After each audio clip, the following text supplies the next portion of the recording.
Olá, sou da Tini. Da fazer nima.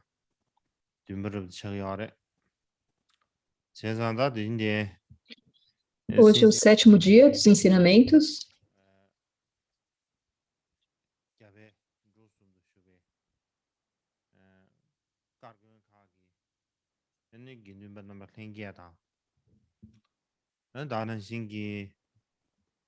Então, eu gostaria de desejar a todos os membros da Sangha dos monastérios na Índia, Nepal, Botão, e também os monastérios de monjas, e também todas as pessoas e centros de Dharma pelo mundo todo, todos que estão ouvindo pela internet.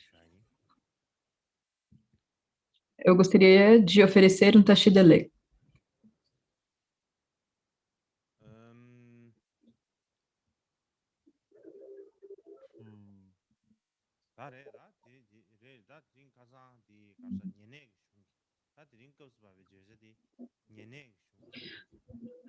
Basicamente, hoje nós iremos falar sobre os Upanishads.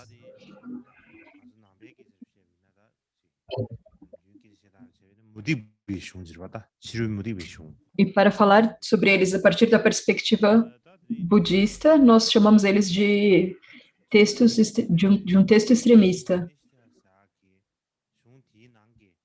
Então, os Upanishads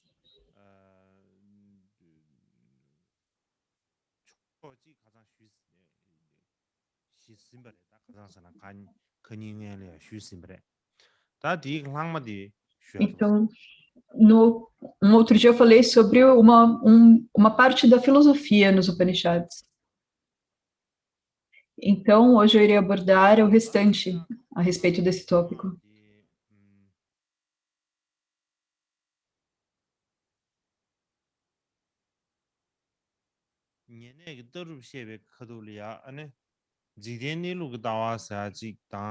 Então, quando nós falamos sobre a filosofia dos Upanishads, nós falamos sobre a visão da natureza do mundo.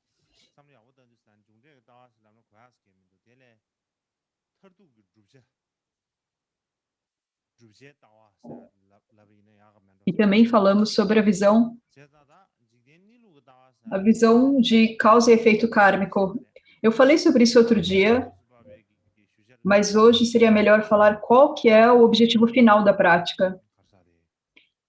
Então, aqui quando nós falamos sobre a posição, sobre qual é o objetivo final da prática,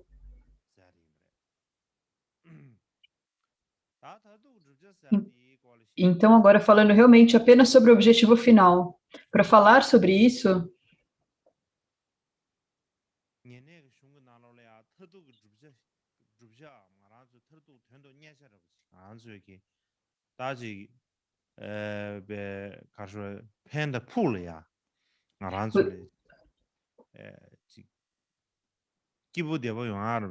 os Upanishads, quando eles falam do objetivo final da prática, o que nós estamos buscando na prática? Então, nós temos que buscar duas coisas, e dentre essas duas coisas, há basicamente duas causas para isso. Então, a primeira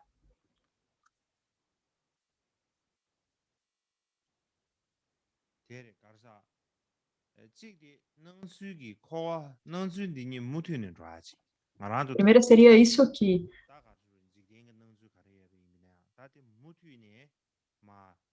Seria fazer a prática para continuar aqui no samsara, ou seja, da forma como as coisas aparentam ser. Continuar na forma como as coisas aparentam ser no samsara. E o segundo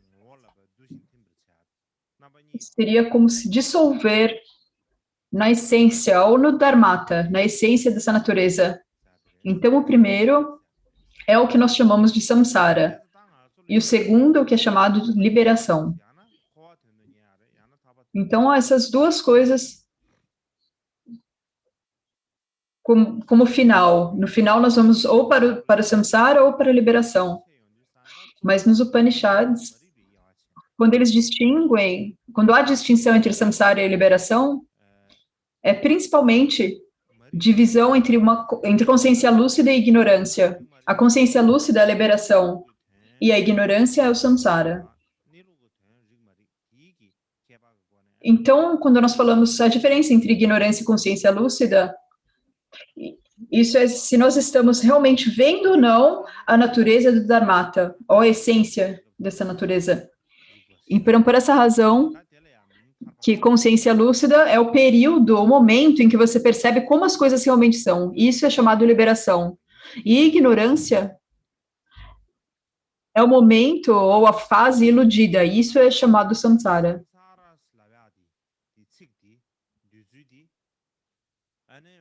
Então, quando nós falamos sobre a palavra samsara, como eu disse no outro dia,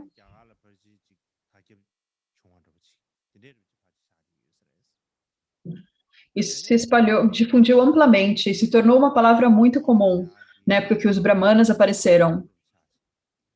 Então, na época que os Upanishads apareceram, essa visão ela se tornou estável. Ficou uma visão muito estável e, posteriormente, todas as pessoas acreditavam fortemente nessa visão. Em particular, na época em que os Upanishads apareceram, a apresentação do karma também apareceu ao mesmo tempo. E quando nós falamos sobre karma ou ações,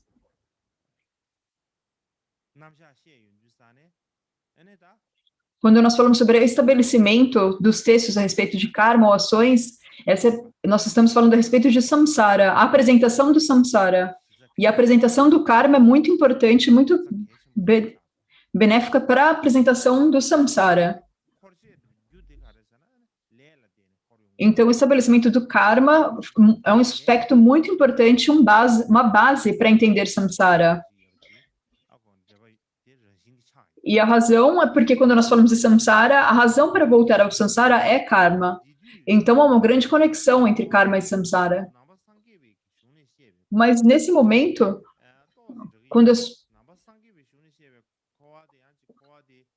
nós falamos em samsara, é diferente quando a maneira como falavam nessa época e a maneira como nós falamos nos textos budistas. A apresentação do samsara nos textos budistas é muito mais completa e mais vasta. E naquela época, a apresentação daquela época dos Upanishads era um pouco mais simples, para um conhecimento mais simplista, não era complicado.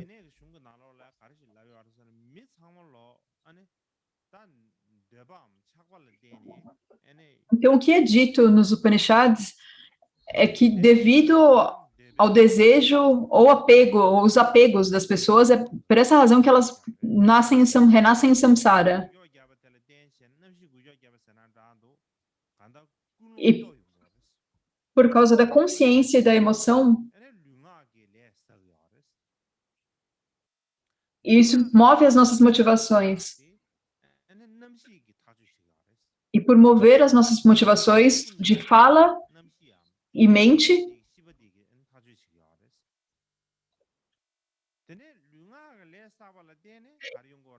isso é determinado pela consciência e pela motivação. Então, quando nós pensamos nas ações do corpo fala e mente, isso seria karma. Então, seja isso bom ou ruim, isso depende das ações que são más ou ruins que nós acumulamos. E também nessa vida presente, essa vida presente é o resultado de ações passadas. E o karma que nós acumulamos nessa vida são a causa para vidas futuras. Então, uma conexão com um seguindo o outro. Entre as vidas prévias anteriores e a vida presente e as vidas futuras. Então, não há nenhum vão entre uma vida e outra. Por essa razão, você fica continuamente em samsara. E por isso é chamado de samsara, porque samsara significa retornar, seguir em ciclos contínuos. Essa é a maneira que a palavra samsara surgiu.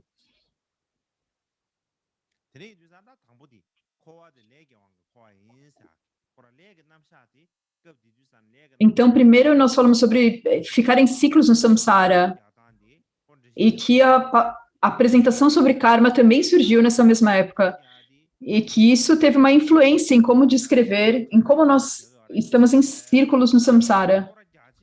Se você não tem a apresentação do karma, e você diz, nós estamos circulando no samsara, então você não tem uma explicação. É difícil explicar isso. Mas porque a explicação, a apresentação do karma, então é fácil explicar por que nós continuamos renascendo no samsara.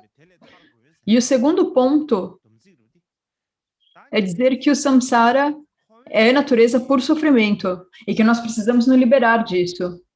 Quando nós dizemos que há sofrimento, é que durante esse período no samsara,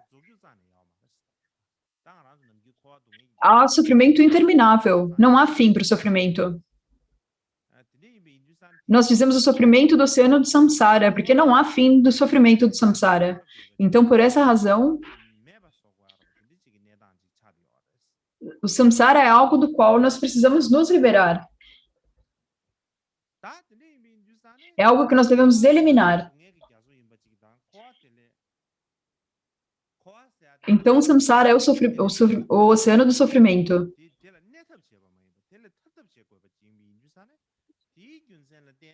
E nós deveríamos, ao invés de ficar no samsara, nos liberarmos dele. Então, por essa razão, foi desenvolvida a visão de ter repulsa pelo mundo. Então, esse é o momento onde apareceu esse pensamento sobre ter repulsa pelo mundo. Porque o mundo do samsara é sofrimento por natureza. Então, nós precisamos encontrar maneiras de escapar dele. Então, foi desenvolvida essa visão de repulsa pelo mundo.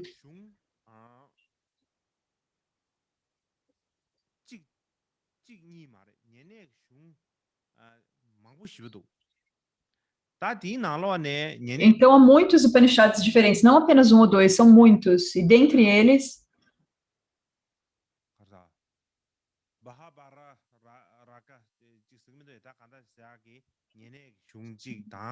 há um Upanishad chamado Bharada Raryaka,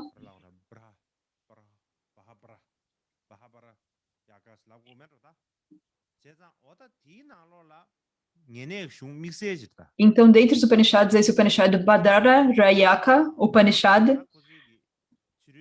e ele descreve o Atman, ou eu. É uma asserção não budista, certo? Dizendo que há um eu. E dizendo que o eu, ele mesmo é imortal.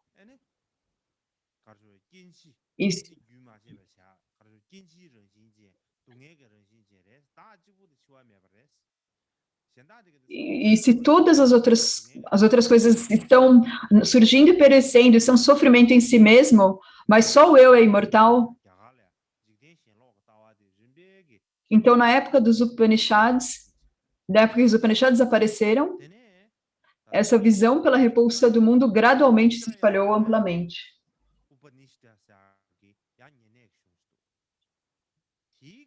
E há um outro Upanishad chamado Matrayaniya Upanishad. E o que ele diz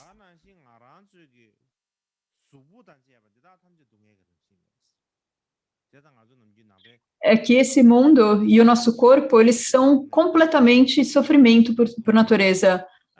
Então, isso é semelhante à explicação budista do mundo externo e os seres sencientes estarem sofrendo e o mundo externo ser sofrimento. E os aglomerados de agarramento também são sofrimento. Em todo caso, há uma conexão indiscutível entre a visão do samsara e a repulsa. E a razão pela qual deve haver repulsa é que existe a visão do samsara.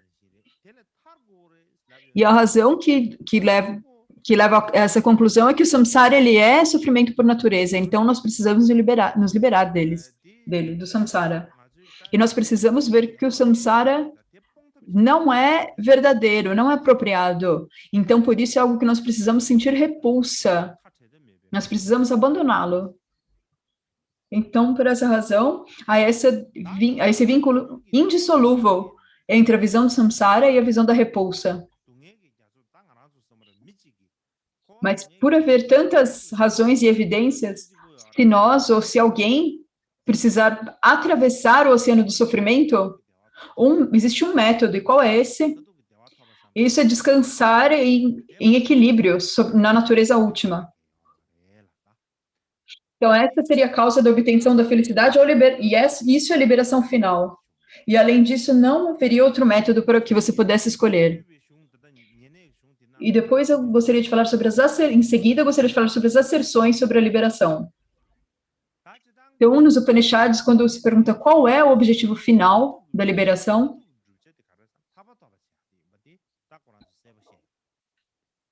o objetivo final é alcançar a liberação em todos os Upanishads. Isso é claramente descrito. No entanto, eles sabem que eles precisam alcançar a liberação, mas como? Como alcançar? Há muitos debates e investigações a respeito disso.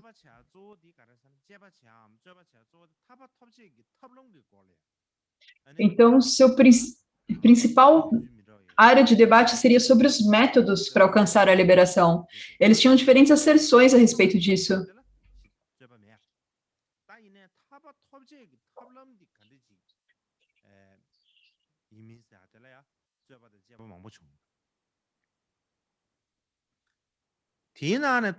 Mas havia muitos diferentes debates a respeito dos métodos para alcançar a liberação.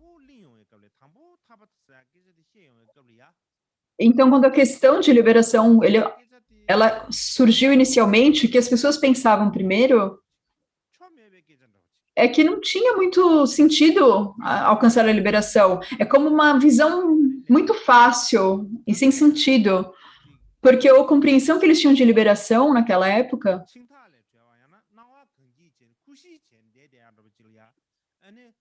era como você apenas estar livre dos seus laços, dos seus vínculos, e ficar livre e desfrutar do que quer que você quisesse.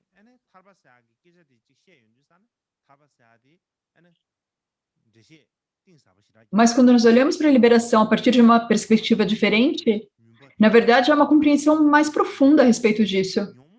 Porque liberação significa que agora nós estamos envoltos na escuridão da delusão. E é como se toda a nossa cabeça ela estivesse envolta pelas aflições, ela estivesse tomada, ela fosse engolida pelas aflições, e nós não somos capazes de compreender absolutamente nada. Então, o que é liberação? Significa eliminar essa escuridão da ignorância. E eliminar as aflições que têm engolido a nossa cabeça.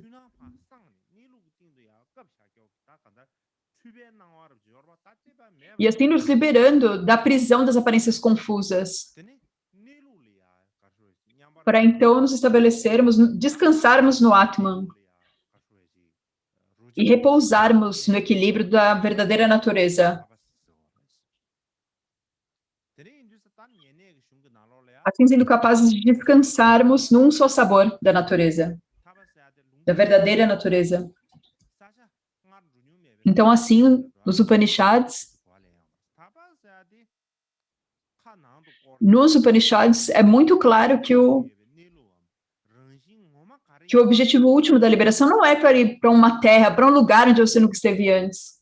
É, na verdade, descobrir a natureza que é inata em si mesmo. E achar uma maneira de descansar, repousar nessa natureza.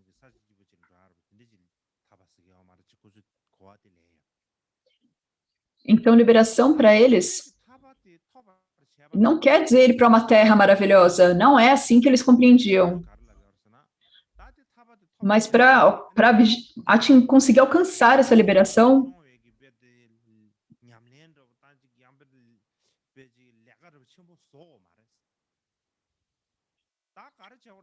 nós não precisamos criar algum tipo de prática especial, inconcebível, mas ao invés disso, nós teríamos que realizar Atman, que é a própria natureza. Nós precisamos reconhecer a própria natureza, ou a forma como nós somos de fato. E essa natureza é Brahma. Então, se reconhecer que Brahma é inseparável da própria natureza, da sua própria natureza, aí sim você atinge a liberação. Então, não é preciso fazer absolutamente mais nada. Então, uma coisa que nós precisamos saber é que quando nós falávamos em consciência lúcida naquela época, ou vidya, é vidya sobre o que eles estão falando.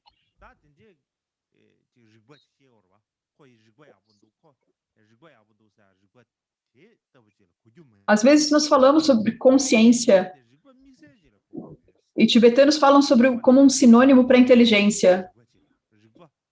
E consciência aqui tem um sentido, um significado especial. Significa a consciência que transcende as palavras conceituais. É inconcebível, é inefável. É chamado de Atma Vidya, consciência lúcida de si mesmo, ou Brahma Vidya, que é a consciência lúcida de Brahma. Esse é o tipo de consciência que nós estamos falando.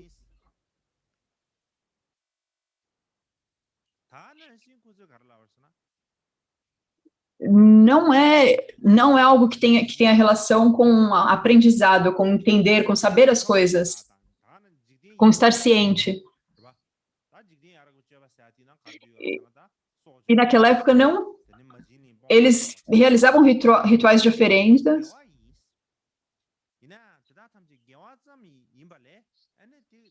e se deixavam de engajar em comportamentos que não eram virtuosos, mas isso era mera virtude. E ter esse comportamento virtuoso não era capaz de trazer liberação para o samsara. Eles não seriam capazes de alcançar a liberação. Isso não ajudaria a obter a liberação. Então, o que eles diziam é que nós deveríamos absolutamente repousar na natureza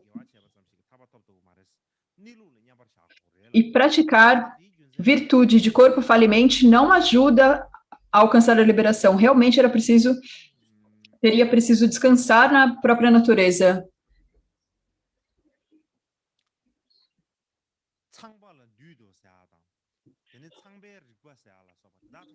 E nos Upanishads, quando dizem eu me curvo a Brahma, e assim por diante, e falam sobre a consciência lúcida de Brahma e assim por diante, Brahma Vidya, não é sobre o nosso conhecimento ordinário de consciência, ou mesmo de eu me curvo. Ao invés disso, na verdade, eles estão falando sobre como superar as aparências de sujeito e objeto, do perceptor e do percebido.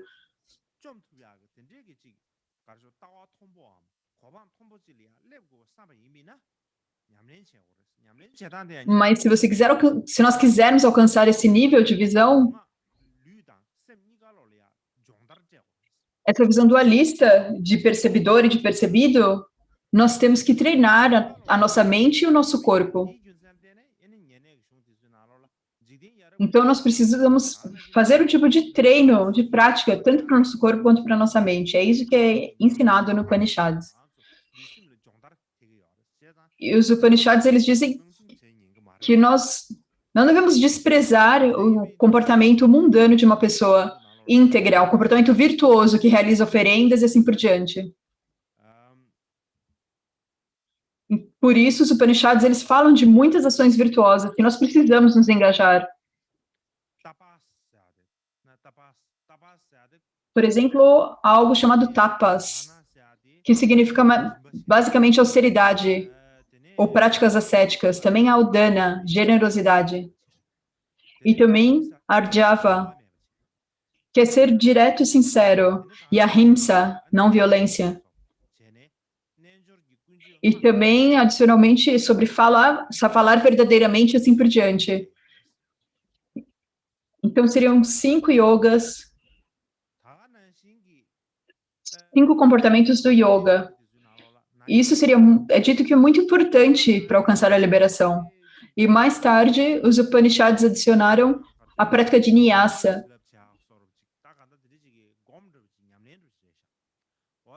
Então, Nyasa é um tipo de meditação na qual você está abençoando diferentes partes do seu corpo. E esse seria um importante elemento para alcançar a liberação. E se você tem esse elemento, então você não será apegado a nada nesse mundo. E se você não for apegado a nada, as aflições que o obscurecem, elas serão naturalmente pacificadas. E junto dessa prática de Nyasa, também há a prática de Dhyana.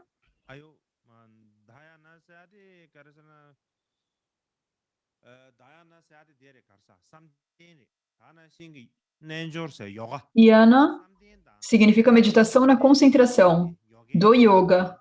Então, você tem esse Dhyana Yoga. E Dhyana e Yoga complementam uma outra. Então, você precisa praticar ambas.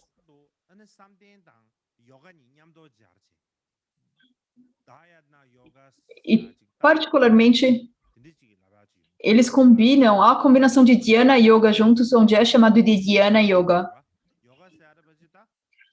E o que é dito aqui é que é preciso unir, mesclar a força do corpo e da mente juntos. Dhyana significa a meditação, yoga a prática. Então, quando você combina ambas, você une a força do corpo, palavra e mente. E você se distancia das distrações e é possível repousar.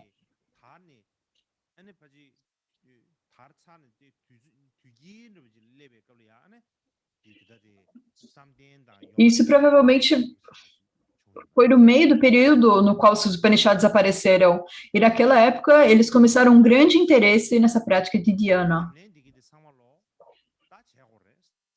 Basicamente, você precisa praticar todas essas práticas que eu mencionei. E para fazer essas práticas, você deveria ir para uma floresta, ou cavernas, ou montanhas isoladas. Você precisava sentar reto, controlar a inalação e exalação da respiração, meditar no Om, que é a sílaba de Brahma, e meditar nessa sílaba que simboliza Brahma.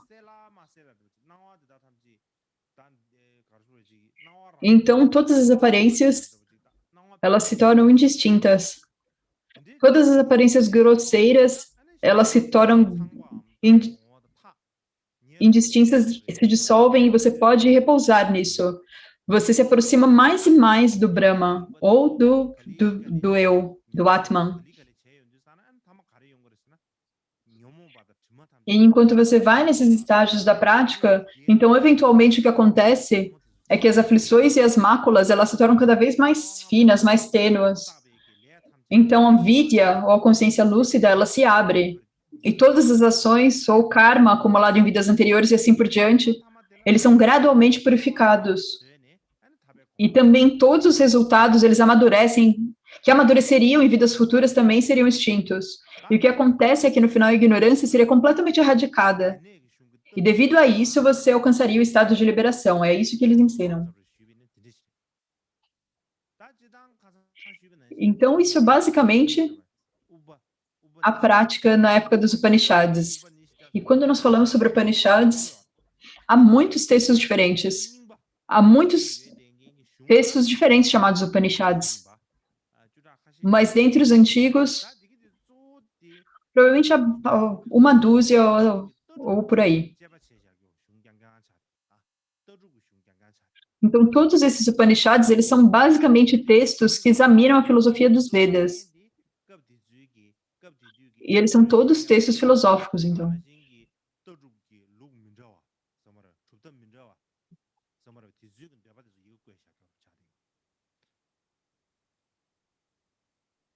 E eles todos, eles têm um registro, eles registraram as asserções das pessoas sábias, de diferentes tradições dessa época.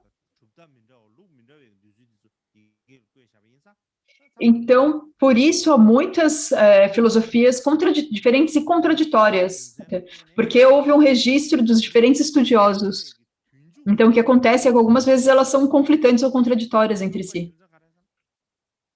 E a razão pela qual, no final do período em que os Upanishads apareceram, havia muitas escolas diferentes que estavam se espalhando, algumas escolas filosóficas, isso é devido aos pontos de vista filosóficos diferentes que estavam nos Upanishads.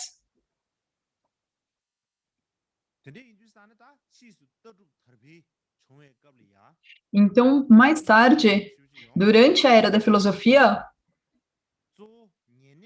a razão para ver tantas diferentes escolas filosóficas, a razão principal era para eliminar ou resolver essas contradições e discordâncias dentro da filosofia ensinada nos Upanishads. Eu acredito que é provavelmente correto afirmar isso. 다 디젤야 년에기 다치단게 릭제기 슝다다 릭제기 슝다 되네 가르사데 Então, transition agora nós temos os Vedas, os textos dos Vedas, os textos dos Brahmanas e também dos Upanishads. E agora, se nós compararmos todos eles e vermos as áreas onde eles se desenvolveram e as distinções de período ou tempo, o local onde eles surgiram e os locais de origem, os Vedas eles se originaram primariamente em Punjab, no noroeste da Índia, onde os arianos chegaram em Punjab. Foi ali que os Vedas surgiram, certo? Eu mencionei no outro dia. E primariamente, pensando no Rig Veda, ele se originou no Punjab. E dentre os Vedas, há o Atharva Veda. Esse texto ele se originou na área de Varanasi. Então, agora, os Upanishads são de áreas diferentes. A maioria do sul e do norte da Índia. E há dois grandes épicos, o Mahabharata e o Ramayana. O Mahabharata se originou no centro da Índia e o Ramayana é provável que também se originou no centro da Índia. Agora, nos Vedas, Brahmanas e Upanishads, uma distinção é a maneira como eles pensam a respeito dos deuses, quais eram as ideias que eles tinham dos deuses. Então, para explicar de uma maneira simples, nos Vedas,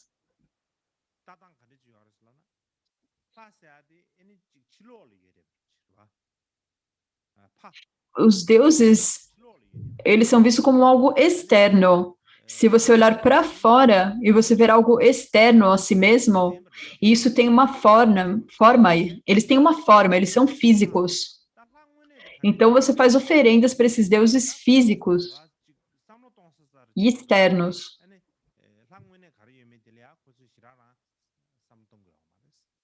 Então, a respeito do que é interno ou do Deus de fato, eles falam um pouco, mas eles nunca examinaram nada sobre isso. Então, quando os Brahmanas surgiram, quando eles pensam nos deuses externos, que têm forma física,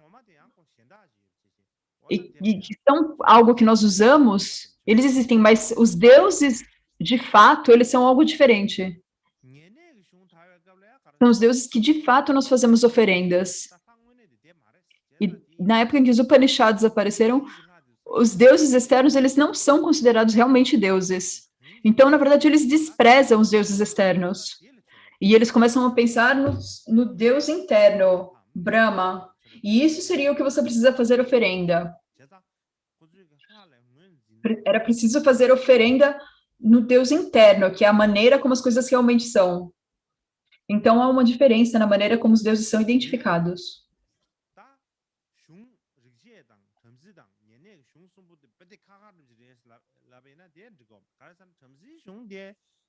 Mas se disser que os Vedas, os Brahmanas e os Upanishads são completamente diferentes, isso também não estaria certo. E a razão é que os Brahmanas primariamente propagavam a filosofia dos rituais nos Vedas, e enquanto os Upanishads, eles investigam a filosofia ensinada nos Brahmanas de acordo com a lógica intelectual. Então, dentre esses três textos diferentes, há também grandes conexões.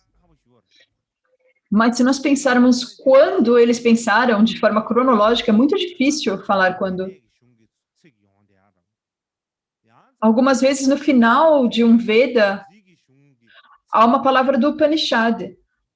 Às vezes, quando nós olhamos no Upanishad, há uma citação do Brahmana, dos Brahmanas.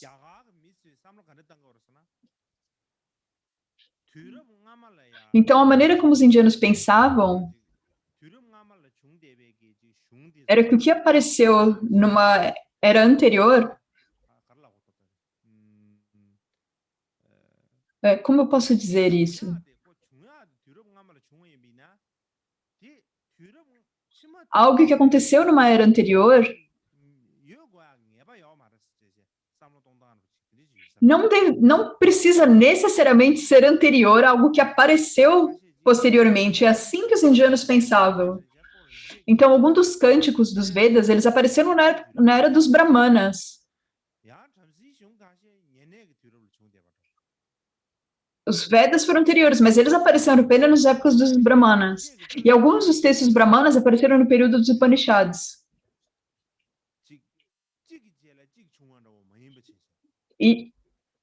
E a era em que os Vedas, os Brahmanas e os Upanishads apareceram não era algo sequencial, não foi em ordem. Alguns textos apareceram todos em torno da mesma época, então é muito difícil dizer qual apareceu primeiro, o que apareceu depois. Quando nós olhamos os Brahmanas e os Upanishads, no geral, os Brahmanas apareceram antes. Mas não podemos dizer isso de fato. Porque quando os Brahmanas apareceram, ainda há citações dos Upanishads nos Brahmanas. Então, não é possível dizer que eles são sequenciais. Então, é difícil separá-los em anterior e posterior, de uma forma cronológica. Então, no geral, nós falamos em era védica, era bramânica e a era dos Upanishads. Mas a razão para dizer isso é primariamente para dizer qual que era predominante, qual que tinha uma posição de destaque.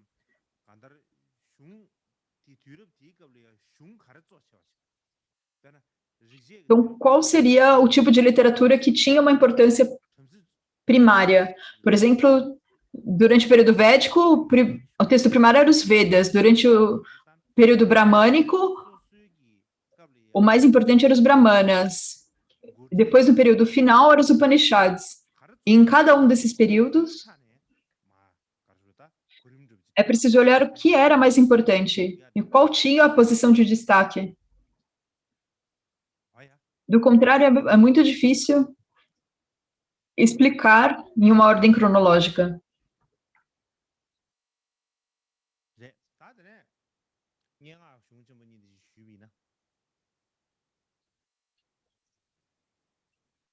Então, agora eu gostaria de falar sobre os dois grandes épicos.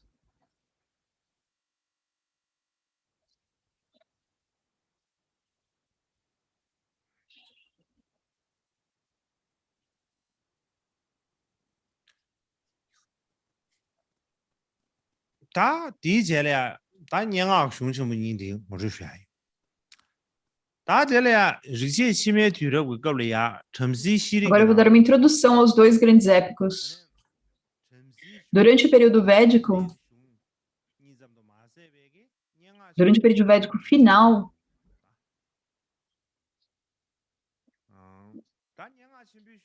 não apenas nesse período havia os bramânicos, os brahmanas e os Upanishads, também havia dois grandes épicos.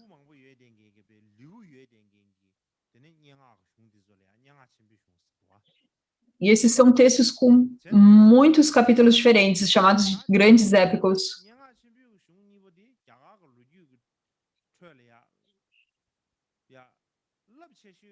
Então, esses são os dois grandes épicos.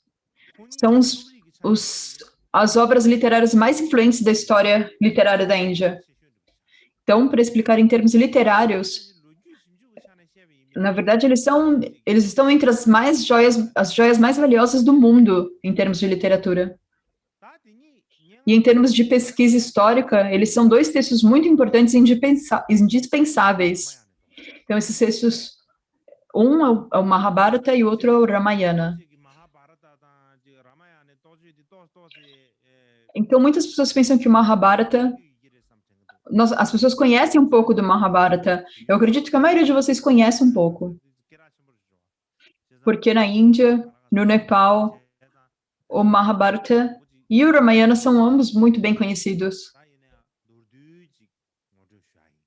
Então, me preparei para falar apenas um pouco sobre o conteúdo deles e não falarei muito. Eu vou dar apenas uma introdução e primeiro eu vou falar sobre o Mahabharata.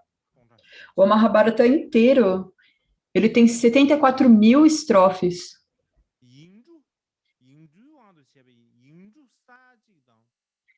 Em números de palavras, ele tem 1.800.000 palavras. Então, ele é o...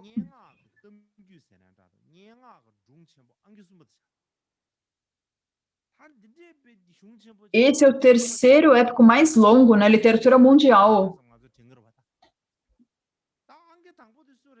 Então, você deve se perguntar qual é o primeiro e o segundo.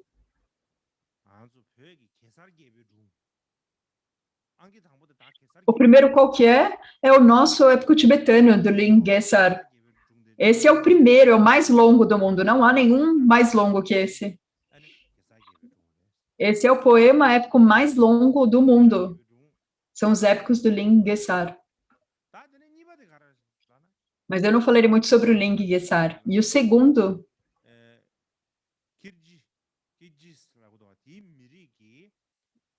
é do povo Kirguiz, do Cazaquistão, que é chamado de Épico de Manas. E esse Épico de Manas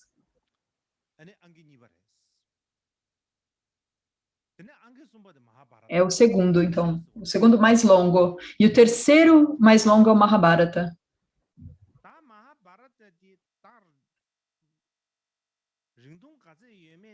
Em termos de estrutura. Então, o quão longo é o Mahabharata? Eu acredito que se eu explicar dessa forma, agora você vai compreender melhor. Se uma pessoa fosse recitar do início ao fim, sem tirar nenhuma pausa, levaria 2 semanas para recitar o texto inteiro. 2 semanas. Se você ficar recitando durante 2 semanas sem pausa, só então depois de 2 semanas é que você terminaria de recitar o Mahabharata. Então, esse é o quão longo é esse texto.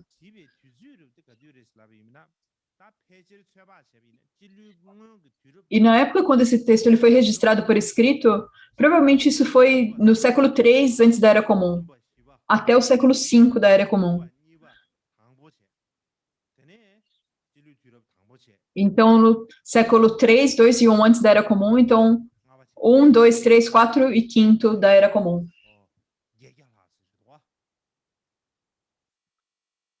Então, provavelmente durante 800 anos. Então, levou cerca de 800 anos para escrever o épico completo. Então, se nós falamos sobre 800 anos, nós podemos compreender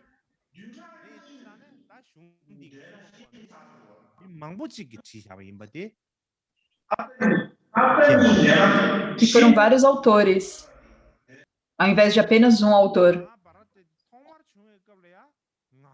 Não é necessário dizer isso.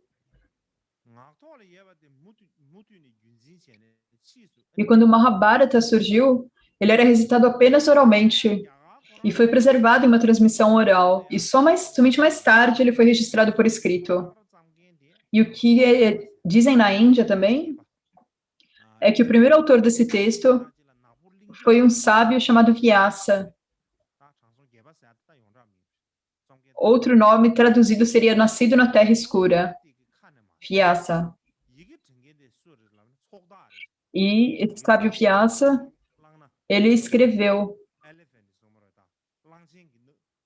Ele primeiro recitou oralmente e foi escrito por Ganesha, Deus com cabeça de elefante, certo?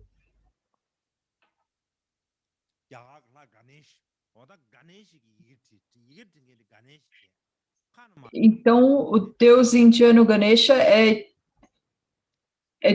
dizem que ele escreveu e foi recitado pelo sábio Vyasa. E o texto ele é tão longo, é um texto tão enorme, que quando ele escreveu, ele tinha provavelmente poderes mágicos. E provavelmente, como a sua caneta, ela acabava muito rapidamente. Então, ele não tinha como fazer isso. Então, o que o Ganesha fez, os elefantes, eles têm presas, certo? Então, ele tirou a sua presa e escreveu com ela. Então, por isso, dentre todos os deuses indianos, se você olhar para Ganesha, ele não tem uma presa direita. Se desenhar Ganesha com essa presa direita, na verdade, a pessoa não sabe desenhar. É porque ele não tinha uma caneta, ele não tinha nada para fazer. Então, ele puxou isso para poder escrever. Então, algo importante sobre Mahabharata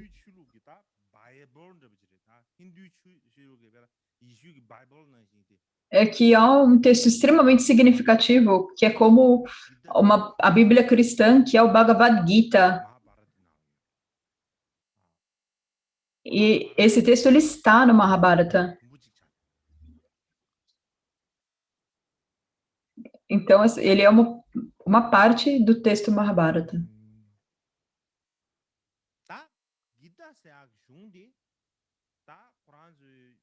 E agora o Gita, ou Bhagavad Gita, se tornou como um texto fundamental ou raiz do hinduísmo.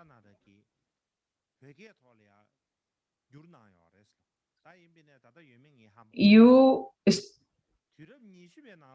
erudito Jonan Taranata, ele traduziu algumas passagens para o tibetano. E no século XX, o Gendun Chopel traduziu o nome desse texto como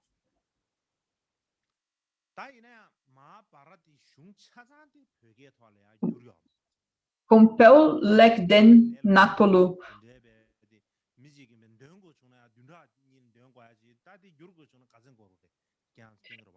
Mas ele não foi traduzido completo. Seriam só sessões, porque se levou todo esse tempo para ser escrito, imagina quanto tempo levaria para traduzir. Então, no tibetano, ele não foi traduzido por completo, mas há algumas sessões que foram traduzidas. E dentre essas, na época do Nono Panchen,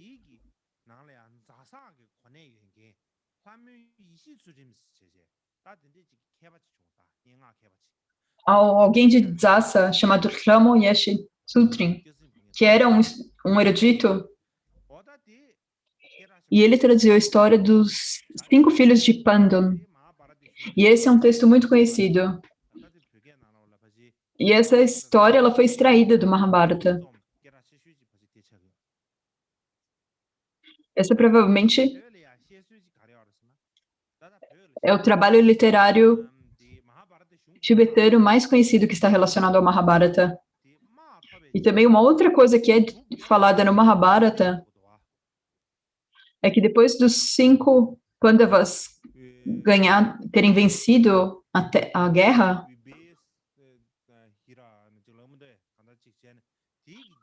o filho mais velho, Yudhishthira, ele governou o reino.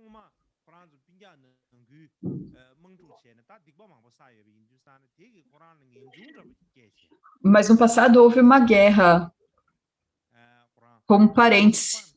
Então ele sentiu muita revulsa por isso, muita repulsa. E ele abriu mão do seu reino e foi para os Himalaias. Então, eventualmente, ele foi para o reino dos deuses. Então, no final, o que eles falaram? Qual seria esse local dos deuses? Esse reino dos deuses? É o que nós chamamos de montanhas de neve. Provavelmente era o Monte Kailash, no Tibete.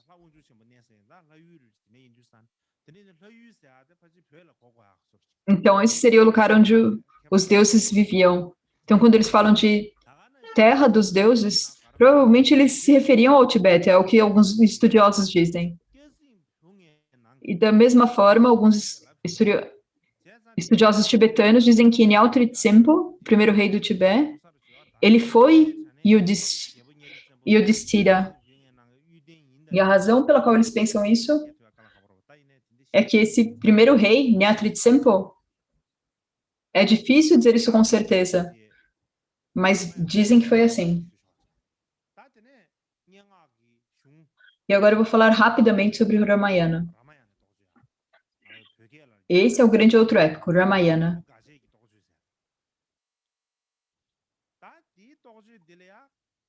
Esse é basicamente a história do rei Rama. E esse épico ele tem 24.000 estrofes. Então ele é basicamente um quarto do Mahabharata. Então se dividir o Mahabharata em 4, seria o mesmo tamanho do Ramayana.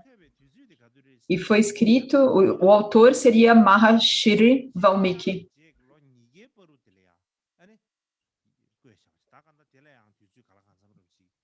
E ele escreveu durante 2 séculos, por volta de 300, começando em 300 antes da Era Comum. E é um texto chinês muito famoso chamado Contos de Viagem ao Ocidente. Depois isso foi transformado em um filme, certo?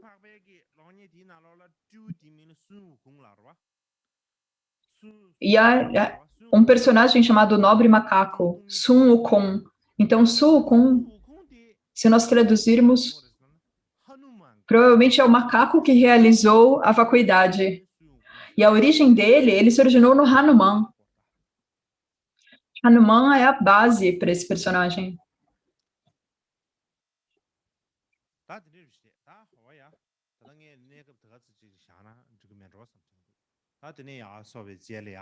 Então, acredito que está bem deixar por aqui. Quando nós voltarmos, eu irei continuar. 다 마하바라트 안에디 가르사데 라마야네 도지 Agora eu irei continuar com Ramayana e o Mahabharata.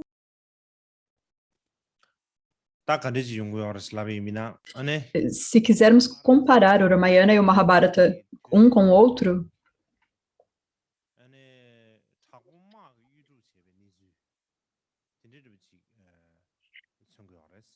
o Mahabharata ele conta a história de uma guerra violenta que aconteceu no século XIII antes da Era Comum. E a área onde isso aconteceu foi principalmente nas regiões onde hoje seria Delhi. E principalmente fala sobre a história do clã da Lua. Assim, ela se relaciona com histórias de tempos muito antigos. E o Ramayana, ele descreve eventos por volta do século XI antes da Era Comum.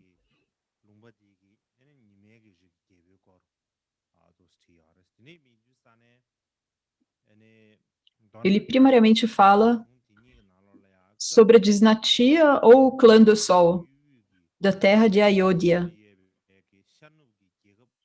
Então, esses 2 épicos, eles discutem, eles abordam 2 grandes reinos poderosos no leste e oeste da Índia Central, naquela época. E, particularmente, quando pensamos no Ramayana,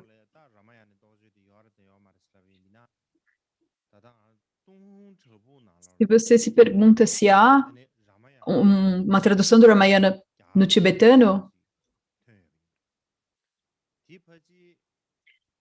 foi encontrada uma tradução para o tibetano nas cavernas de Don Juan, e foi traduzido provavelmente por volta do século IX. Então, é uma tradução muito antiga.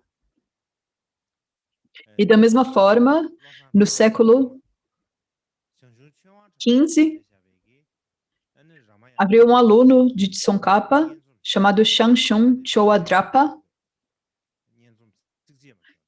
que escreveu um longo poema relacionado com a história do Ramayana. Então, é uma versão de um épico relacionado com o Ramayana que é muito famosa. E mais tarde, o Gendon Chopel, ele fez uma sinopse, um resumo do Ramayana, mas ele não completou. E esse resumo ele foi completado por seu aluno, Rakra Tretong. Mas para uma tradução completa do tibetano, do Ramayana para o tibetano, provavelmente não há uma tradução completa. E o que eu entendo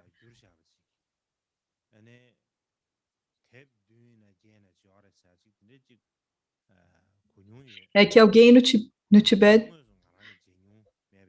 traduziu o Ramayana do chinês para o tibetano, e do tibetano para o chinês. E isso virou 6 ou 7 livros, mas eu não recebi uma cópia disso. Então, isso é tudo que eu tenho a dizer em termos de introdução aos dois épicos. Então, se eu tiver uma oportunidade no futuro, eu falarei mais sobre isso. E a seguir, o que eu gostaria de falar a respeito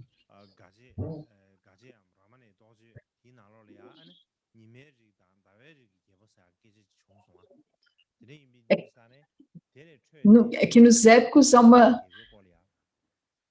uma discussão a respeito da dinastia ou clã do Sol e dinastia ou clã da Lua. Então, agora eu gostaria de falar sobre os clãs do Sol e da Lua.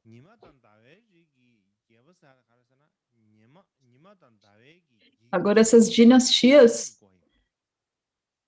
do Sol e da Lua são basicamente dinastias reais, ou descendentes de linhagens reais.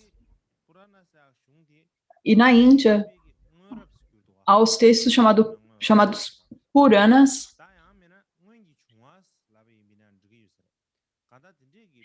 que são textos escritos posteriormente. Essas são tradições orais de histórias sobre antigos reis.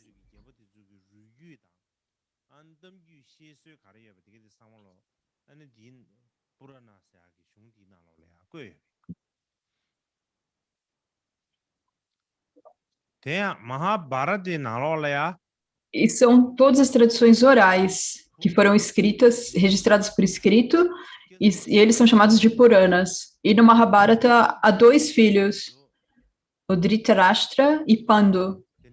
E os filhos deles, os seus descendentes,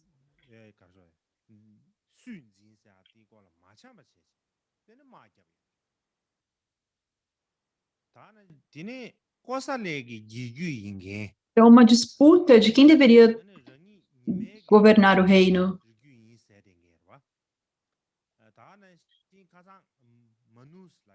E também há uma linha do clã Kusala, que são do clã Sol. E ontem nós falamos sobre Manu, que era como o ancestral de todos os humanos. E eles estavam na linhagem dos reis de Kosala.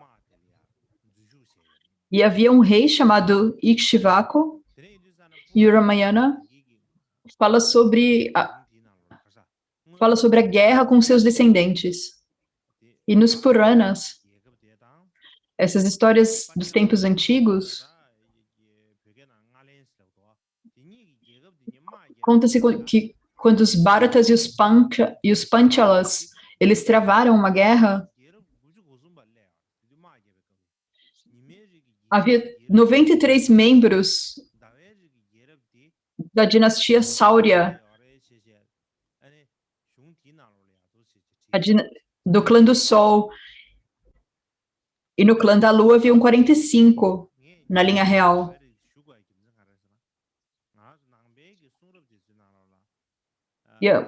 E a razão pela qual eu preciso falar dessas 2 linhagens do Sol e da Lua é que nos nossos textos budistas, o Buda Shakyamuni também se diz que ele estaria na linhagem dos reis do clã Sol. Então, por essa razão, um dos nomes pelo qual o Buda é chamado é amigo do Sol. Isso não está no tibetano, mas no chinês há um texto de Nagarjuna. É claro que é um debate se foi escrito por Nagarjuna ou não, mas há um texto, um grande comentário sobre o Prajnaparamita de 100 mil linhas,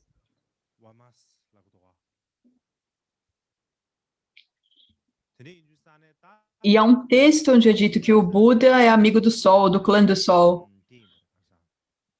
Surya Vansha. Então, Surya, o que é Surya? As pessoas dizem Surya Vamsha.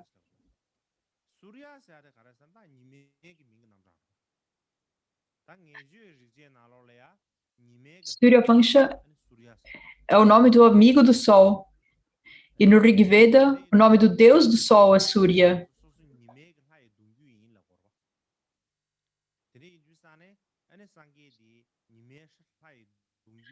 Então, os membros do clã do Sol, Surya Vamsha, eles são descendentes do Surya. E o Buda, ele nasceu nesse clã do Sol, nesse clã Surya. E é por isso que, essa é a razão pela qual ele é chamado de amigo do Sol nas escrituras.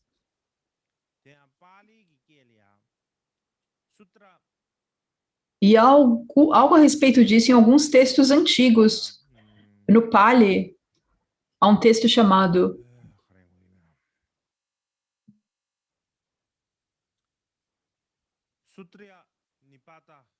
Sutra Nipata, que basicamente significa o sutra curto.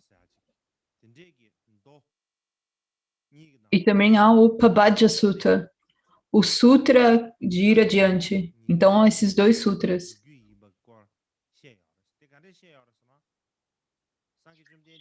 E eles descrevem como que o Buda ele vem dessa linhagem real do Sol. Porque depois que o Gautama ele foi adianta e viaja de Kapilavastu, ele sai de Kapilavastu e no caminho a Shravasti, ele encontra o rei de Magadha, Bimbisara. Então ele encontra esse rei no caminho. E quando ele o encontra, o que o Buda diz é: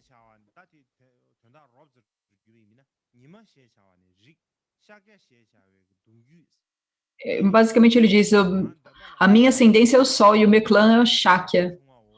Ó rei, eu não tenho desejo de desejos e eu parti daquele lar. Então o que ele está dizendo aqui? Ele está dizendo qual é a ancestralidade dele, qual é a ascendência dele. E ele diz que é o Sol, o clã do Sol. E o clã é Shakya, a ascendência seria esse clã do Sol e o clã Shakya. Então, isso aqui está escrito em um sutra budista antigo.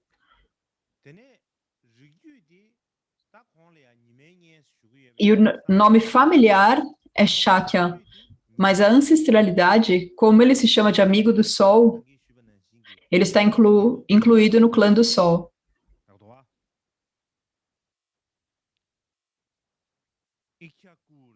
E como eu disse antes, essa ascendência do clã do Sol vem do rei Ikshvaku. Então é dito Ikshvaku, se diz Ikshvaku. Então é dito no tibetano, o rei do campo da cana-de-açúcar. Então, Ikshvaku. E o Buda nasceu dessa linhagem real. E os reis dessa linhagem do Sol, a maioria do nome deles, eles eram principalmente agricultores, então os nomes estão relacionados à agricultura. Os nomes estão todos relacionados aos campos e aos cultivos. E da mesma forma, os Shakyas, eles também eram agricultores ou fazendeiros. Então, posteriormente, alguns estudiosos falaram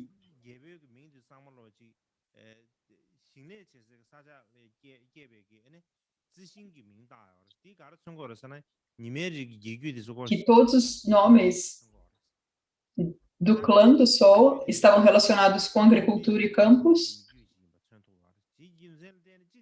o que mostrava que eles vinham de um povo de agricultores, e que o clã de Shakya também vinha de uma linhagem de fazendeiros agricultores.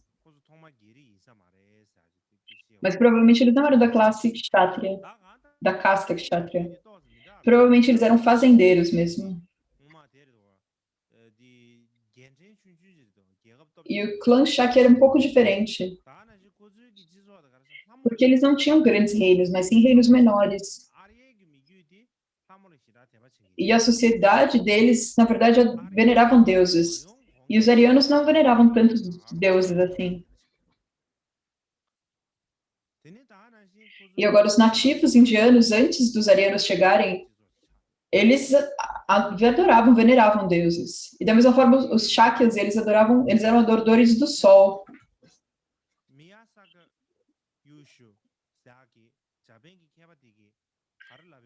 E por essa razão, o erudito japonês Miyosaka Yusho, ele coloca a hipótese de que o Buda, então, ele era do clã Sol. E ele nasceu numa sociedade que se adorava deuses.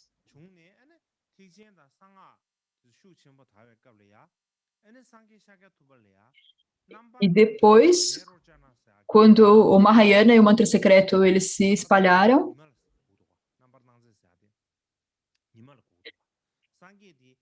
o Buda Shakyamuni, ele é visto como Vairocana. E Vairocana, na verdade, é um sinônimo para o sol.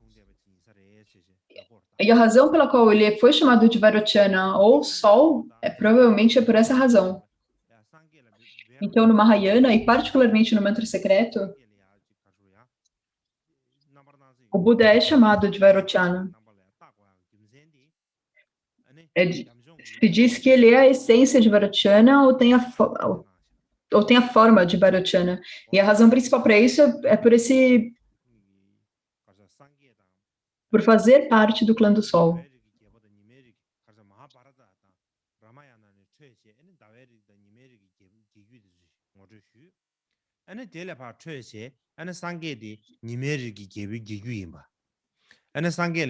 Então, para elaborar sobre o Mahayana, o Mahabharata e o Ramayana,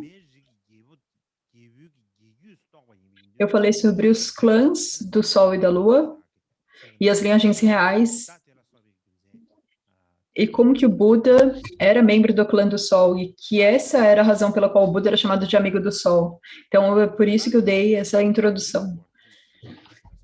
Então, a seguir, eu gostaria de falar um pouco mais sobre as castas.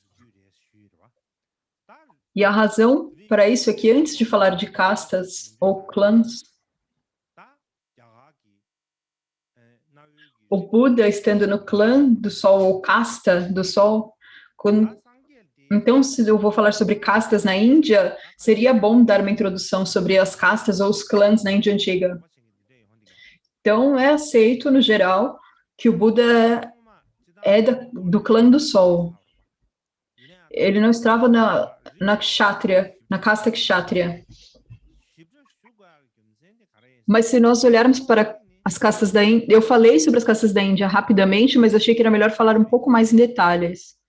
E a razão para isso é que, de uma perspectiva, as castas elas são muito importantes na Índia.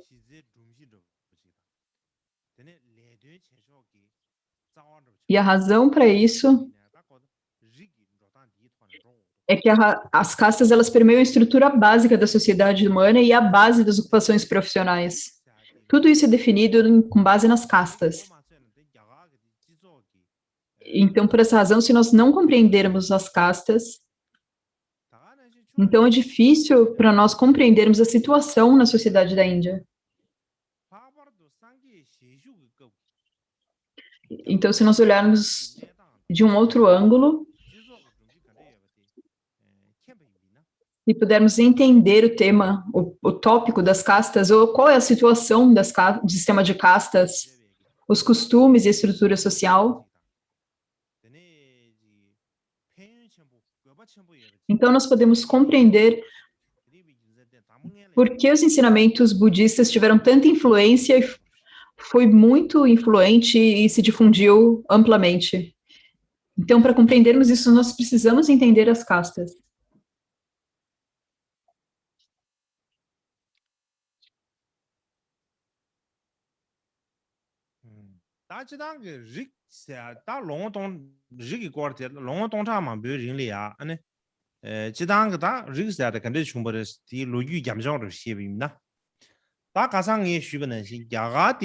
Então, para dar um panorama histórico de como as castas se desenvolveram, como eu disse no outro dia, em termos de geografia, ou qualquer seja o ângulo que você olhar, por um período de 1000 anos, a Índia basicamente não teve contato com outros países. E uma razão para isso é que ele estava cercado por 3 locais, por 3 lados, só por oceano, e no restante por uma montanha, tendo apenas uma pequena passagem. Então, eles não eram capazes de viajar.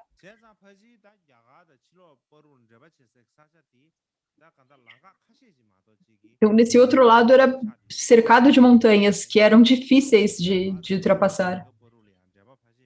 Então, devido a essa situação geográfica, era muito difícil ter contatos com outros países e também de sair da Índia. Então, os indianos, eles não tinham contato com outras sociedades, e essa é uma situação que, na verdade, é extremamente rara na história mundial. Então, essa situação, ela tinha vantagens e desvantagens. Então, eu posso explicar em termos de vantagens e também em termos de desvantagens. Então, se nós pensarmos a partir de um ângulo positivo, a terra da Índia era fértil. Então, eles puderam viver durante muitos anos sem muito perigo e vivendo em relativa paz. Então, por essa razão, eles foram capazes de desenvolver e de sustentar uma grande civilização indiana. Porque as pessoas, elas tinham uma excelente qualidade de vida. Então, a civilização realmente se desenvolveu. E eles tinham tempo para pensar em filosofia e assim por diante. Mas se você não tem nada para comer, se você tem dificuldades para viver, esqueça de filosofia. Esqueça de sobre civilização. Se você não é capaz nem mesmo de encher o seu estômago, como é que filosofia iria surgir? Então, o fundamental que você precisa é que você precisa ter paz na sociedade. Quando há paz na sociedade, as pessoas, elas podem relaxar. Então, elas são capazes de pensar em filosofia e assim por diante. Então, isso mostra que a qualidade de vida na Índia, ela era boa, e eles tinham tudo que eles precisavam para o seu sustento. Então, isso era um terreno fértil para desenvolver visões filosóficas. Mas se pensarmos no lado negativo, é que, conforme a sociedade ela gradualmente se desenvolveu, elas foram desenvolvendo tradições. Então, surgiram muitas dificuldades e ocorreram muitas coisas difíceis. E muitas dessas coisas foram usadas para limitar a liberdade e para suprimir o poder das pessoas. Eles suprimiram o poder e os direitos do povo. Então, quando nós pensarmos a palavra casta, para compreender a palavra casta, precisamos compreender, então, primeiro a palavra em sânscrito. Em sânscrito é chamado varna. E o significado original para varna, posteriormente o sentido foi explicado de forma diferente, mas originalmente ele significava cor. É como falar em cor branco e vermelho, certo? É cor.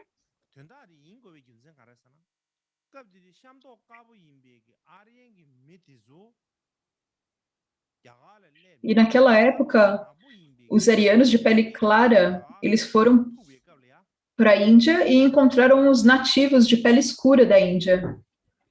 E porque a cor da pele deles era diferente, então eles começaram a distinguir as pessoas com base na sua cor da pele, ou no seu varna. E isso se tornou casta. Eu sou ariano, eles não são arianos. E como você sabe, pela cor da pele, porque um tinha pele clara, um tinha pele escura. Então, eles fizeram essa distinção, primeiro baseando-se na cor da pele.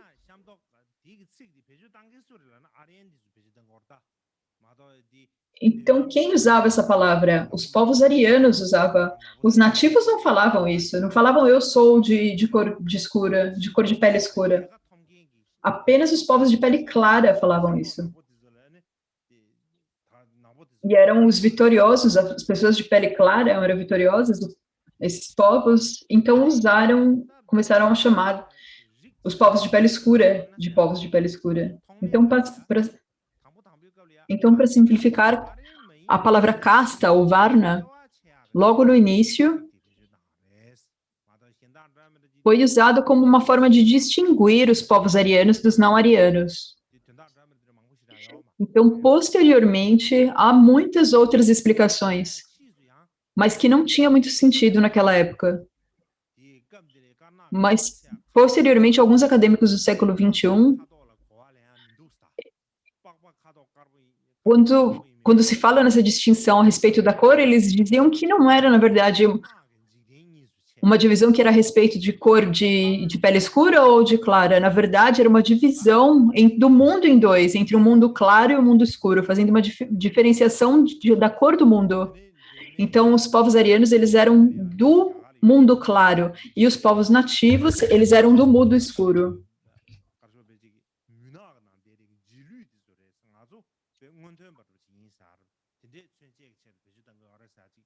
Então, eles eram como bárbaros, que viviam na escuridão. Então, essa é uma outra explicação que alguns acadêmicos, alguns estudiosos deram. Então, agora nós estamos falando sobre os arianos novamente, e não há escolha, a não ser falar dos arianos. Como eu disse no outro dia, de onde os arianos vieram? Eles são povos que vieram da Ásia Central. E quando eles foram para a Índia, não é como um grande grupo que foi ao mesmo tempo. Eles eram como tribos individuais que foram separadas em etapas e que foram para a Índia ao longo de centenas de anos. Então, eles não chegaram todos ao mesmo tempo.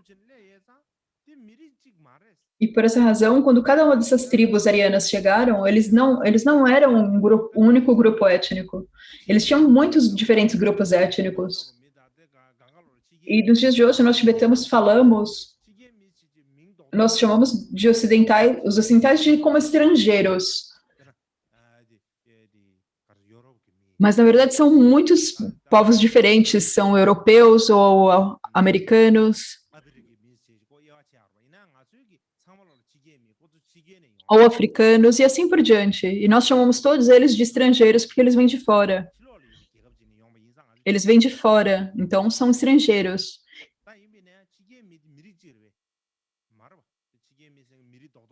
Mas, na verdade, não há um grupo único que é chamado de estrangeiros. E da mesma forma, os arianos, eles eram chamados de um só nome, mas eles também tinham povos diferentes. Então, os arianos, eles eram formados por muitas tribos e clãs diferentes, e junto eles eram chamados de arianos. Então, os arianos, eles não eram um único povo, um único grupo étnico.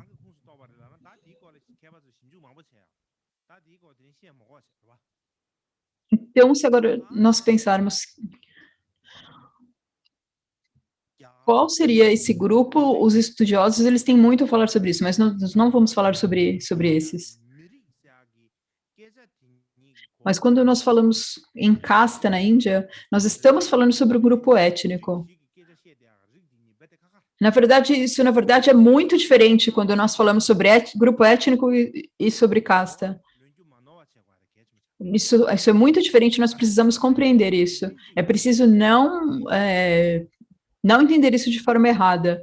E a razão pela qual os arianos não são um único grupo étnico, da mesma forma, os brahmanes, os kshatriyas, também não foram divididos em castas diferentes baseados na etnicidade deles.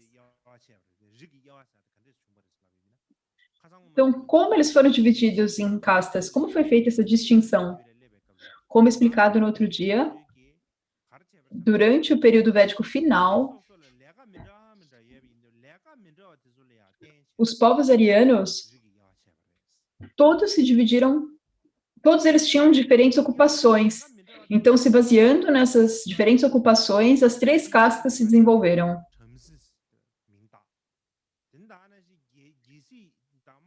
Então, como as pessoas eram divididas baseadas em suas ocupações?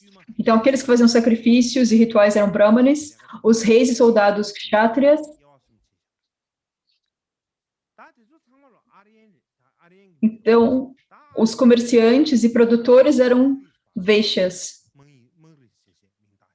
E todos os povos não arianos eram chamados de shudras. E eles eram, então, basicamente considerados inferiores durante toda a vida deles.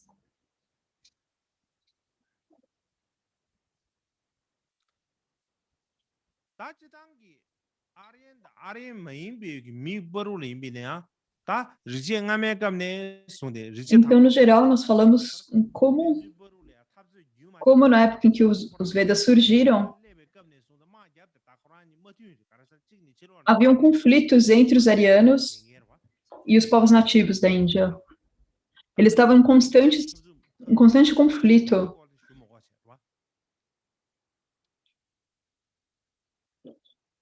Então, havia muitas guerras, muitas batalhas, mas não é necessário falar mais sobre isso agora.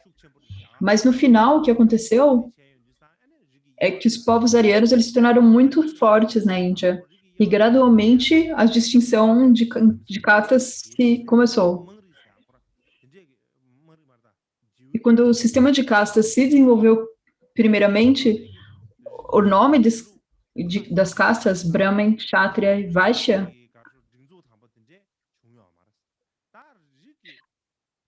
nesse ponto, o sistema de castas ainda não estava claramente definido. Então, quando essa distinção ela se tornou clara, foi no fim do período védico. Foi só então que as distinções de castas se tornaram mais e mais acentuadas e claras.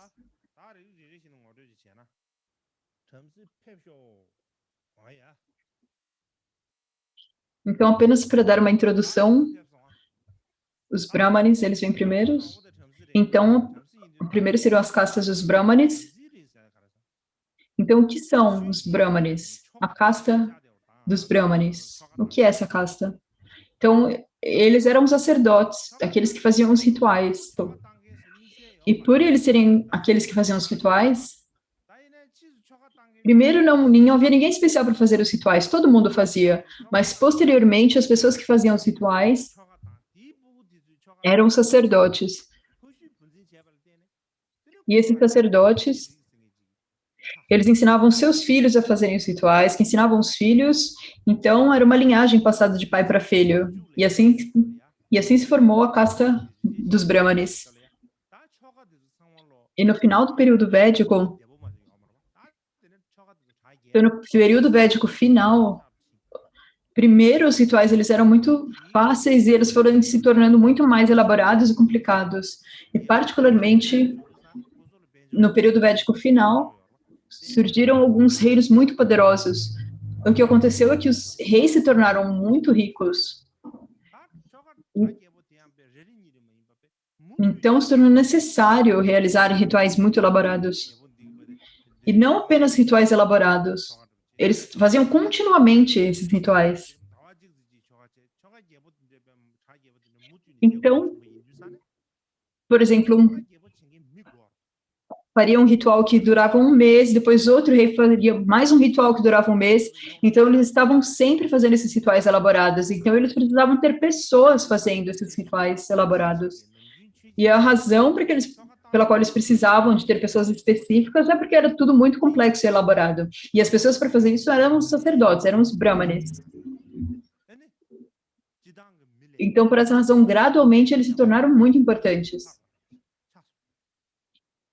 E eles se tornaram muito mais importantes do que as pessoas comuns, poderíamos dizer superiores. Eram vistos como superiores que outras pessoas. Eles tinham uma posição superior. as pessoas olhavam para eles pensando, olha, eles são diferentes. As pessoas reconheciam eles. E as pessoas pensavam, nós não sabemos fazer aquelas coisas complicadas, aqueles rituais complicados, então vamos dar toda a responsabilidade para eles fazerem, para eles realizarem os rituais. Então, além disso, além dessa situação, os brahmanes, eles faziam muitas coisas diferentes, como falavam histórias que poderiam ser verdade ou não, a história de onde que eles vinham da testa de Brahma e assim por diante. Algumas histórias muito impressionantes. E eles davam algumas explicações sobre essas histórias. E quando eles faziam isso, então todos começavam a pensar que a casta Brahma, dos Brahmas era realmente muito sagrada e importante. E o que acontecia era que os Brahmanes eles tinham toda a autoridade nas suas mãos dos rituais. Então, naquela época, se você precisava fazer uma prática, você precisava fazer um ritual. E porque eram os Brahmanes que faziam os rituais, então eles tinham toda essa responsabilidade, poder na mão deles, a poder da religião na mão deles. Da mesma forma, como que quem que fazia a conexão entre deuses e humanos? Os Brahmanes. Porque eles eram quem faziam os rituais. Então, os rituais eram uma maneira de fazer uma conexão entre humanos e deuses.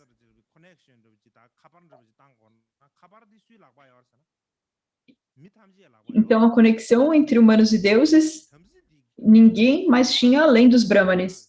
Estava na mão dos Brahmanes. Então, é como se os Brahmanes eles tivessem esse poder de se conectar com os deuses. E ninguém mais poderia fazer isso. Então, os Brahmanes eles se tornaram como deuses vivos. E no Tibete nós falamos sobre lamas e tulkus sendo como Budas vivos. E quando eles falavam na Índia sobre deuses vivos, quem que eram esses? Eram os Brahmanes. E a razão pela qual se diz isso é que nos Brahmanas há um chamado Shatapatha, um texto chamado Shatapatha Brahmana, e se diz que há 2 tipos de deuses. Um são os deuses que recebem as oferendas, são os deuses de fato, e aos deuses que oferecem as oferendas são os deuses humanos.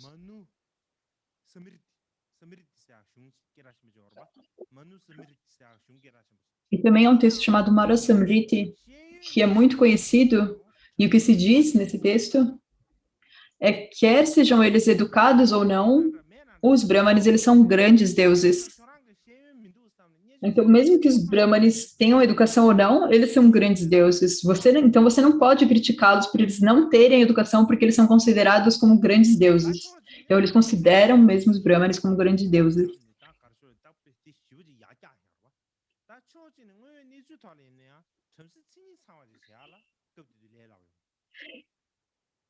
Então, pensando se você quisesse se tornar um Brahmane mesmo, com todas as características de um Brahmane, não era tão fácil. Para se tornar um Brahmane, as pessoas que era convidado para realizar sacrifícios, era preciso ter ótimas qualidades. Primeiro, você tinha que ter uma boa voz, porque você precisava recitar os Vedas, recitar textos. Então, você tinha que ter uma boa voz, como os Unzes. Você também tinha que ter uma boa compleição, aparência. Alguém que, quando fosse olhado, tinha uma boa aparência. E a terceira coisa que você precisa era alguém que não fosse muito novo. Alguém que muito novo não sabe o que fazer. Então, a experiência vem com a idade. E a quarta coisa é a educação. E depois, alguém que tem um comportamento estável. Não alguém que age cada hora de uma forma. E depois, uma conduta virtuosa também. Então, você tinha que ter todas essas qualidades. Então, não era fácil ser um Brahmane. Os Brahmanes, eles tinham que seguir muitas regras. E eles tinham muitas atividades a ser feitas, tinham uma grande responsabilidade. Então, se tornar um Brahmane não era algo muito simples. E como o nome Brahmane veio? Então, o nome vem de Brahma. Então, Brahman vem de Brahman. E como eu mencionei outro dia, como que os 4 tipos de sacerdotes que fazem os rituais, onde o Rig Veda divide os sacerdotes em 4 grupos, e o último grupo é chamado de Brahmans, ou Brahmanes. E essa razão, o nome da casta dos Brahmanes vem desse nome. E ao deus Brahma, certo? Então, isso seria um filho de Brahma, um Brahmane. Se você diz um Brahmane é um filho de Brahma, isso é uma explicação realmente muito elevada. Conforme eles foram se tornando mais e mais importante, foi explicado dessa forma, como um filho de Deus, então um Deus vivo. Então agora a casta real, Kshatriyas. E no Tibete nós falamos sobre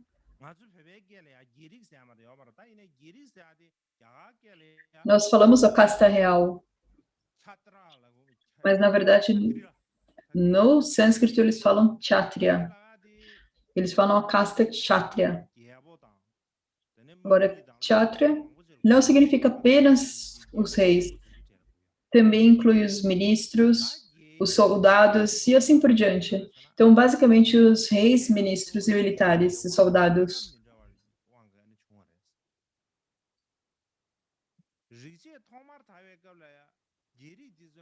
E a casta Kshatriya teve origem devido às diferentes ocupações, às diferentes profissões. No início do período védico não havia nenhuma casta Kshatriya, mas haviam reis.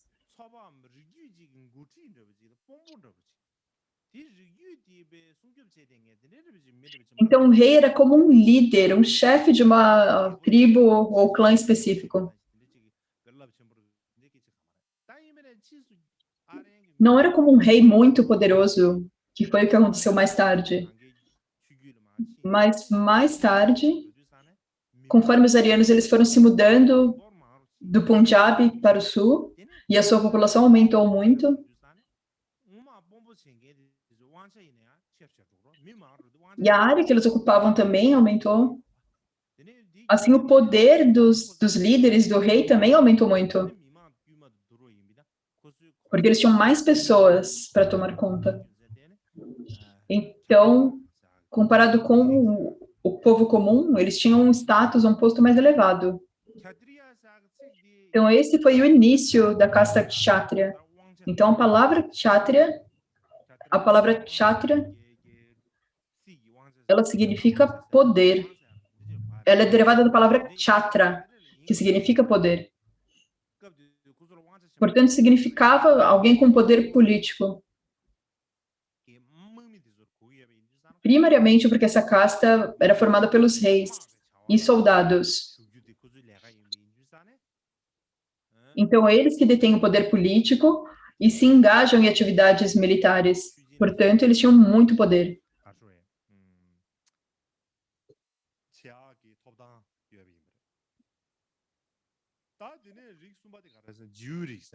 Então, por essa razão, eles também tinham o direito de estudar os Vedas e assim por diante. E a terceira casta é a casta dos Vaishyas. Agora, a casta dos Vaishyas,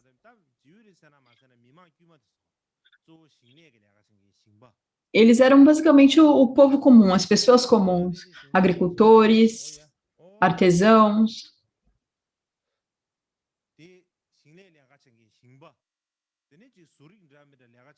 Então, esses são os agricultores, também artesãos, os comerciantes.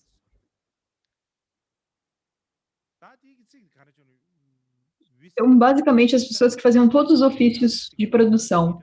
E de onde vem essa palavra? Vem da raiz vish. Significa pessoas ou sujeitos. É o mesmo que se usa hoje para pessoas comuns. Então, para ser compreendido como pessoas ordinárias. E ontem eu falei sobre os Shudras. Eles eram responsáveis, como eles eram serviçais das outras três castas. Então, basicamente era isso, eles eram serviçais e eram chamados de nascimento único,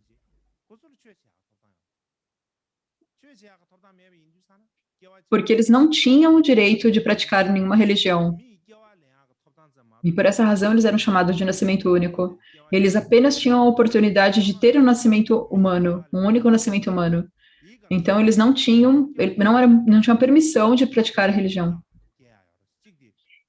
E os demais, eles tinham um nascimento humano e, além disso, eles podiam praticar a religião. Então, eles tinham um nascimento humano e um nascimento na religião. Então, eles tinham um nascimento duplo. E os Shudras, eles tinham não apenas um nascimento humano, mas um nascimento humano ruim, onde eles eram apenas serviçais.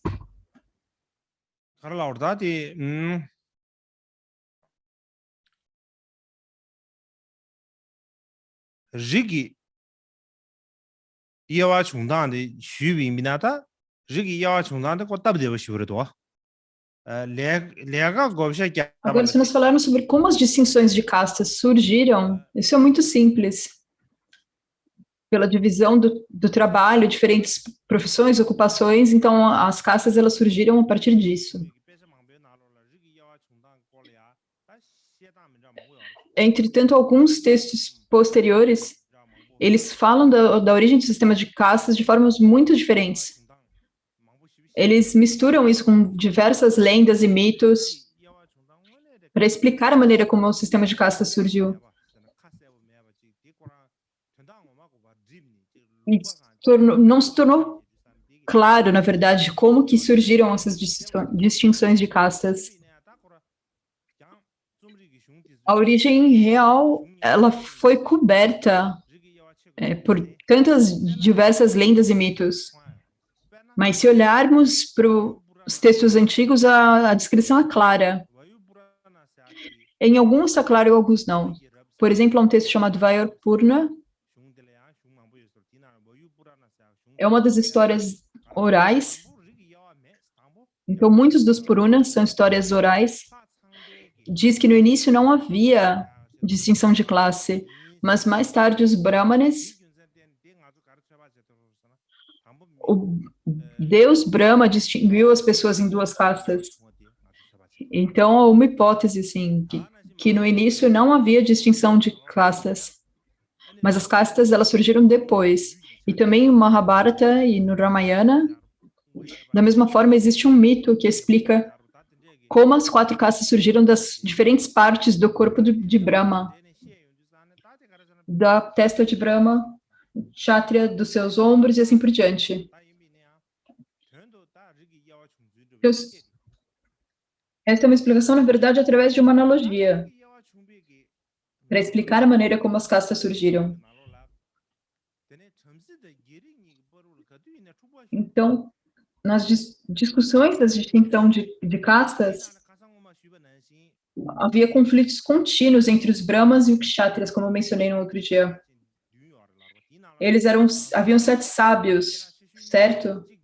E dentre esses sábios, 2 eram famosos, o Vishvamitra e o Vaishishta.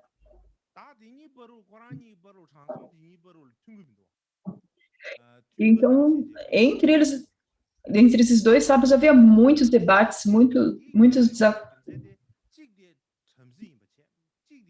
disputas, e a razão pela qual eles tinham tantos debates era que um era um Brahman e um era um Kshatriya.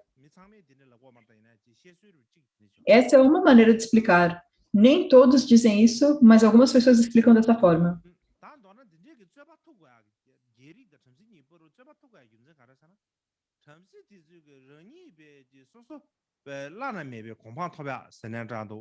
E a razão pela qual essa disputa surgiu entre os Brahmanes e os Kshatriyas é que os Brahmanes colocaram eles como numa posição mais elevada.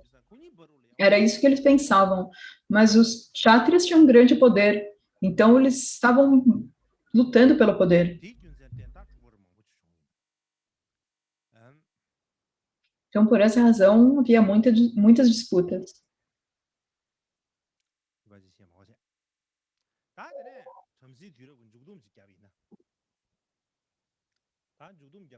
Então, agora eu irei dar um resumo do período bramânico.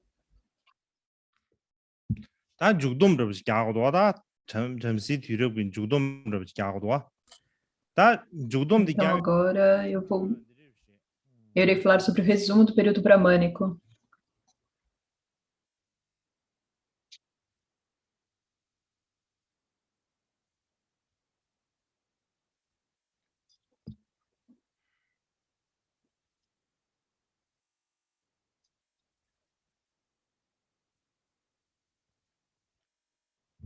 다 잠시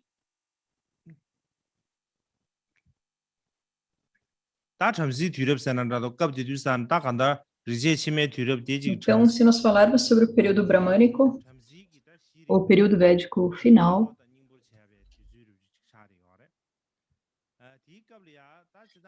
se nós falarmos, nós podemos falar que nesse período formou a base ou a essência da civilização bramânica. Havia cidades,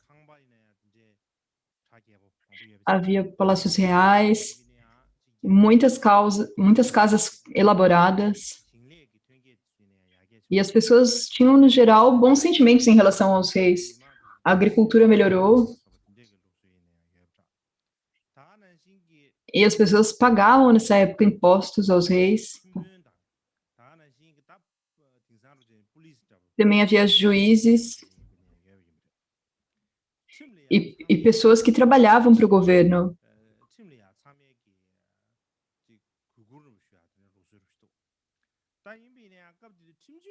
E, no geral, as pessoas respeitavam as leis. Entretanto, a forma como a justiça era administrada era realmente horrível, era extremamente bárbara. Por exemplo, para determinar se uma pessoa era culpada ou não, como que eles avaliavam isso? Por exemplo, eles tinham um metal muito quente, que poderia ser ferro, e deixava isso muito quente e fazia você tocar isso com a sua mão. E se a sua mão queimasse, então você era culpado, e eles iam te punir. Se a sua mão não fosse queimada, então eles falavam que isso significava que você era inocente. Então, basicamente, se alguém matou alguém ou não, se alguém tocar o ferro quente e queimar, era culpado. Se não queimar, era inocente. Era o dia de sorte. Mas se queimou, era punido, não importa se matou ou não. E os palácios reais daquela época eram lugares muito importantes, porque eram como centros de educação, eram como escolas. E a razão para isso é que as pessoas cultas, elas se reuniam nos palácios para discussões, para conversas. E então os sacerdotes, que eram os brahmanes ou os puhoritas,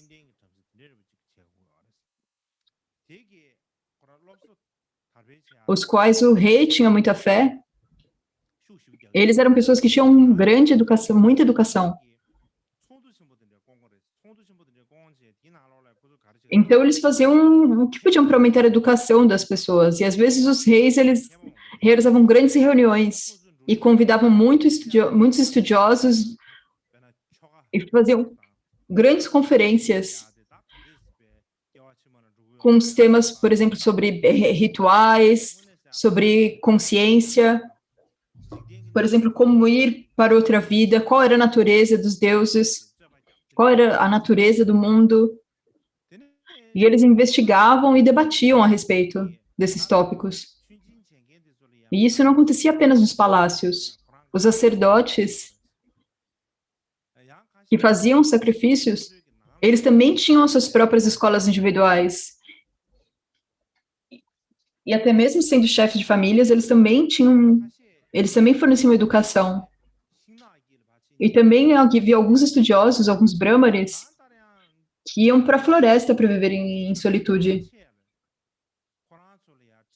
E, em todo caso, a maioria dos brahmanes desse período sempre tinha discípulos em volta deles. E porque eles tinham discípulos,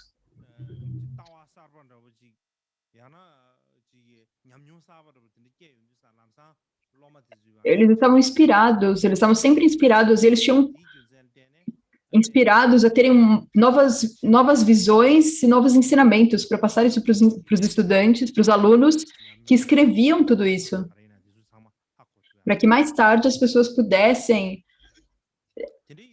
entender as experiências e as realizações e as visões das pessoas dessa época.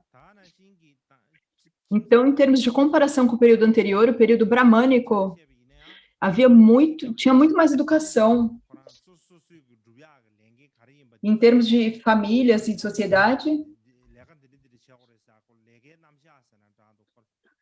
a distinção de trabalho e responsabilidade era muito mais claramente definida.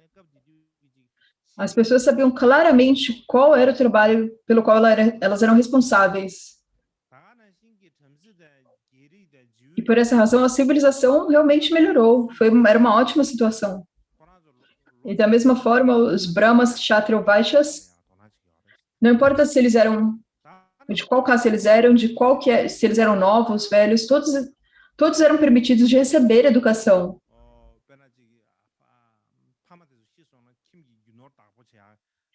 E as mulheres também tinham muitos direitos naquela época. Por exemplo, se o pai morria, as mulheres elas podiam cuidar das finanças da casa. E da mesma forma, elas eram autorizadas a participar de rituais. E elas podiam participar dessas conferências, reuniões, e elas podiam falar normalmente. Algumas eram pessoas que forneciam educação a políticos ou pessoas que trabalhavam para o governo. Havia muitas pessoas que podiam ser vistas nessas sociedades. Então, a relação entre os gêneros, as mulheres elas não tinham o mesmo nível de liberdade que as mulheres têm na sociedade atual, mas elas também não eram privadas de liberdade e independência. Não era uma sociedade tão conservadora e repressiva, onde tudo era proibido. Na verdade, era uma sociedade um pouco aberta. Então, aqui terminam os ensinamentos sobre as 4 castas. E se nós compararmos a filosofias que apareceram depois, havia distinção entre as 4 castas, mas não havia muito uma distinção entre ver uma casta como inferior ou superior. Isso foi posterior.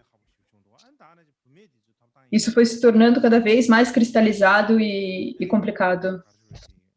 E, claro, dessa forma também a posição da mulher também foi se tornando pior ao longo do tempo. Mas nesse período era, na verdade, muito bom. Então, isso é o que eu tenho para ensinar hoje.